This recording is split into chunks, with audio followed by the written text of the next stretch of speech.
إن الله كان عليكم رقيبا يا أيها الذين آمنوا اتقوا الله وقولوا قولا سديدا يصلح لكم أعمالكم ويغفر لكم ذنوبكم ومن يطع الله ورسوله فقد فاز فوزا عظيما يا أيها الذين آمنوا اتقوا الله حق تقاته ولا تموتن إلا وأنتم مسلمون أما بعد فإن أحسن الكلام كلام الله وأحسن الهدي هدي محمد صلى الله عليه وسلم وشر الأمور محدثاتها وكل محدثة بدعة وكل بدعة ضلالة وكل ضلالة في النار اللهم انفعنا بما علمتنا وعلمنا ما ينفعنا وزدنا علما أعوذ بالله السميع العليم من الشيطان الرجيم بسم الله الرحمن الرحيم فإن آمنوا بمثل ما آمنتم به فقد اهتدوا وقال الله تبارك وتعالى إن عدة الشهور عند الله 12 شهرا في كتاب الله يوم خلق السماوات والأرض. ہر قسم کے حمد و ثنا اللہ وحدہ لا شریک کے لیے جو پوری کائنات کا خالق مالک و رازق ہے. درود و سلام امام الانبیاء سید الانبیاء جناب محمد رسول اللہ صلی اللہ علیہ وآلہ وسلم پر. حضرات گرامی، اللہ تعالیٰ نے قرآن مجید میں فرمایا ان عدۃ الشہور عند اللہ 12 شہرا فی کتاب اللہ یوم خلق السماوات والارض منہا اربعۃ حرم. اللہ تعالیٰ فرماتے ہیں کہ سال کے گنتی کے 12 مہینے ہیں اور سال کے گنتی کے 12 مہینے یہ اللہ تعالیٰ نے یہ جو اعداد و شمار ہے، یہ جو گنتی ہے، یہ اللہ تعالیٰ نے اس دن رکھے یوم خلق السماوات والارض. جب اللہ تعالیٰ نے زمین و آسمان کو تخلیق کیا اس دن اللہ تعالیٰ نے یہ فیصلہ کر دیا کہ سال میں 12 مہینے ہوں گے اور 12 مہینوں میں سے 4 مہینے حرمت والے، 3 مہینے مسلسل تواتر کے ساتھ آتے ہیں، ذوالقعدہ، ذوالحج اور محرم الحرام. آج محرم الحرام کا آغاز ہو چکا ہے. محرم الحرام اسلامی سال کا ابتدائی اور پہلا مہینہ ہے. ذوالحج یہ سال کا آخری مہینہ ہے. اللہ تعالیٰ نے سال کا آغاز کیا تو حرمت والے مہینے سے، اور جب اللہ تعالیٰ نے سال کا اختتام کیا تو تب بھی حرمت والے مہینے سے. محرم الحرام کے فضائل، اس مہینے کی فضیلت بہت زیادہ ہے. اس مہینے کے اندر عبادات، نیکیاں، روزے، یوم عاشورہ کا روزہ، اس کی جو فضیلت ہے. اب یہ جو حرمت والے 3 مہینے اللہ تعالیٰ نے مسلسل رکھے ہیں، ذوالقعدہ کا مہینہ، کیونکہ اللہ تعالیٰ نے ایک ایسا فریضہ اپنے مسلمان بندوں کے اوپر فرض کیا جس کو حج کہا جاتا ہے، بیت اللہ کا طواف کیا جاتا ہے. اب اس کے سفر کے لیے لوگوں نے روانہ ہونا تھا اور راستوں کے اندر قتل و غارت، جنگ و جدل، لڑائی، فتنہ فساد، ڈکیتیاں، چوریاں، انتشار، ان ساری چیزوں سے اللہ تعالیٰ نے لوگوں کو منع کر دیا. سال کے 12 مہینے گناہ نہیں کرنے چاہیے، لیکن بالخصوص ذوالقعدہ کا مہینہ راستے پرامن ہو، کسی کو سفر حج پہ جانے کے لیے کوئی رکاوٹ نہ ہو. ذوالحج کا مہینہ تو ہے ہی حرمت والا، کیونکہ اس میں اللہ تعالیٰ کی ایک بہت بڑی عبادت جنگجوی کے لیے گیا ہوتا ہے، وہاں پر لڑائی قتل و غارت جنگ و جدل، اللہ تعالیٰ نے اسے ظلم و زیادتی سے روک دیا۔ اور پھر جب حج کے مہینے کا اختتام ہوا، لوگوں نے حج کر کے واپس پلٹنا تھا، اب تو سہولتیں آ چکی ہے نا، اب تو وہ مہینوں کے سفر، وہ دنوں کے سفر اب تو گھنٹوں میں بدل چکے۔ لیکن وہ لوگ جو پیدل سفر کرتے تھے، گھاٹیوں سے، جنگلوں سے، میدانوں سے گزر کے جایا کرتے تھے، قافلے گزرا کرتے تھے، اللہ تعالیٰ نے ذی الحج کے بعد جب واپسی کا پلٹنے کا مہینہ تھا، اللہ تعالیٰ نے اس مہینے کو بھی حرمت والا قرار دے دیا کہ محرم الحرام کا مہینہ بھی حرمت والا ہے، اس میں بھی کوئی ظلم، کوئی زیادتی، کوئی لڑائی، کوئی گالن گلوچ کچھ نہیں ہوگا۔ لیکن میرے محترم بھائیوں، آج کا المیہ یہ ہے، آج کا المیہ یہ ہے کہ محرم الحرام کا مہینہ حرمت والا ہے۔ اللہ تعالیٰ اس مہینے میں تمام تر گناہوں، ظلم اور زیادتیوں سے بچنے کا حکم دے رہا ہے، اور یہ وہ مہینہ ہے، سال کے 11 مہینوں میں سے کوئی مہینہ ایسا نہیں ہے، حالانکہ بڑی فضیلت والے رمضان کا مہینہ، اس کے کیا کہنے، ذی الحج کے مہینے کے کیا کہنے، لیکن اللہ نے کسی مہینے کو شہر اللہ قرار نہیں دیا۔ اللہ نے یہ کسی مہینے کے متعلق نہیں کہا کہ یہ وہ مہینہ ہے جو شہر اللہ ہے، جو اللہ کا خاص کردہ مہینہ ہے، اور وہ محرم الحرام کا مہینہ ہے۔ اور آج کا المیہ یہ ہے کہ جس مہینے کو میرا رب شہر اللہ کہے، جس کی حرمت کو بیان کرے، آج اسی مہینے کے اندر مسلمان باہم دست و گریبان نظر آتا ہے، سرے بازار چوکوں میں، چراہوں میں آپس میں ایک دوسرے کے مد مقابل کھڑے ہوتے ہیں۔ اور اس سے بھی بڑا المیہ یہ ہے کہ وہ اشخاص، وہ شخصیات جن کی محنتوں سے، جن کی قربانیوں سے، جن کی لازوال قربانیوں سے یہ دین حنیف ہم تک پہنچا ہے، جن کے بارے میں میرا رب کہے فَإِنْ آمَنُوا بِمِثْلِ مَا آمَنْتُمْ بِهِ فَقَدِ اهْتَدَوْا، کہ لوگوں اگر تم ایمان کے اندر کسی کو رول ماڈل بنانا چاہتے ہو، ایمان کے اندر کسی کو آئیڈیل سمجھنا چاہتے ہو کہ جنت میں جانے کے لیے کیسا ایمان ہونا چاہیے، تو اللہ کا قرآن کہتا ہے فَإِنْ آمَنُوا بِمِثْلِ مَا آمَنْتُمْ بِهِ، جس طرح کا ایمان پیغمبر کے صحابہ لے کر آئے تھے، جس طرح کا ایمان ابو بکر و عمر کا تھا، جس طرح کا ایمان علی عثمان کا تھا، جس طرح کا ایمان معاویہ کا تھا، جس طرح کا ایمان حسن و حسین کا تھا، جس طرح کا ایمان پیغمبر کے صحابہ کا تھا، ایمان ویسا لاؤ گے تو جنت میں داخل ہو پاؤ گے۔ جن کے ایمان کو اللہ کہے کہ تمہارے لیے آئیڈیل ہے، آج محرم الحرام کے مہینے میں بعض لوگ نبی کے ان صحابہ پہ دان و تشریح کرے، لام تان کرے، گالم گلوچ کرے، میرے پیغمبر کے صحابہ کے متعلق زبان درازیاں کرے، اور کچھ لوگ پیغمبر کے صحابہ کے تحفظ میں، پیغمبر کے صحابہ کے دفاع میں ان کو گالم گلوچ نکالتے ہیں، ان کو برا بھلا کہتے ہیں۔ یہ حرمت والا مہینہ ہے،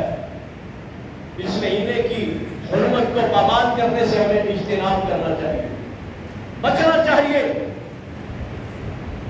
اور محرم الحرام کا وہ مہینہ، یکم محرم الحرام، خلیفہ دور